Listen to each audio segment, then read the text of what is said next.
Hey guys, today we're going to be learning about the rock cycle in our 5th grade science class. So let's get started. The rock cycle has 3 types of rocks in it. They have the sedimentary rocks, igneous rocks, and metamorphic rocks. They are all created differently, and I will tell you how each of them is created in a minute. Sedimentary rocks look like the picture below. They're created with collections of sediments and pressure. So there's a lot of sand and mud and different things being compacted together to make these rocks. The sediment can be transported by streams and pressurized that way too. Igneous rocks are created by volcanoes. So the volcano has to erupt. And the magma is going to come spewing out of it, and when it cools, the igneous rocks are created. Metamorphic rocks are created by heat and pressure. They're usually found underground, and they can be found by tectonic plates like the fracturing points. So it just kind of depends on where those happen, but you can find them, and they are created with heat and pressure. And so here this diagram explains a rock cycle really well. At the top, sedimentary rocks, they have to have heat and pressure, and then they can be turned into metamorphic rocks. Metamorphics then can be transformed back into magma with extreme heat and burial. Then the magma will erupt out of a volcano and cool to become an igneous rock. After weathering, erosion, and transport deposition, the igneous rocks will turn back into sedimentary rocks. So the rock cycle is really cool in that way that all 3 rocks are completely different, but they actually can be changed into one another with various characteristics and things happening to them. So let's review a little bit. I have 4 questions here.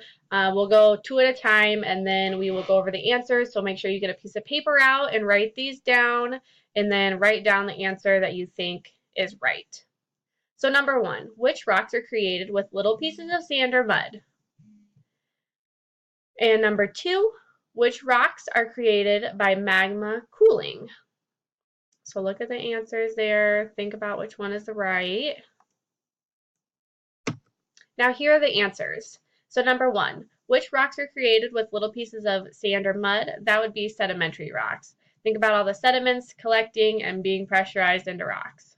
Number 2, which rocks are created by magma cooling? You know that that's igneous rocks because the volcano has to erupt and then the magma will cool to form igneous rocks. Here are questions 3 and 4. Which rocks are created by heat and pressure? Think about that. And can rocks be changed into different rocks over time? Think about what we just learned about, the name of it, that might give it away. Here are the answers to questions 3 and 4. So which rocks are created by heat and pressure? That's metamorphic rock. You have to have heat and pressure to create that or else it won't exist. And can rocks be changed into different rocks over time? Yes, absolutely. Everything about the rock cycle is changeable. It just depends on what characteristics are being given where. So now for this lab, you'll need to gather 10 starbursts, a napkin, a bowl, and then we'll have a microwave in the classroom. And we're actually going to be creating these different types of rocks with starbursts. So you can see at the top here, the sedimentary rock. We tore up the starburst and kind of smushed them together. And metamorphic rock, you took that sedimentary rock and just pushed it a little bit farther, adding the heat from your fingertips to kind of transform that even farther than the sedimentary rock. And then for the igneous rock, we are just going to put that in a microwave. The microwave is going to act as our volcano.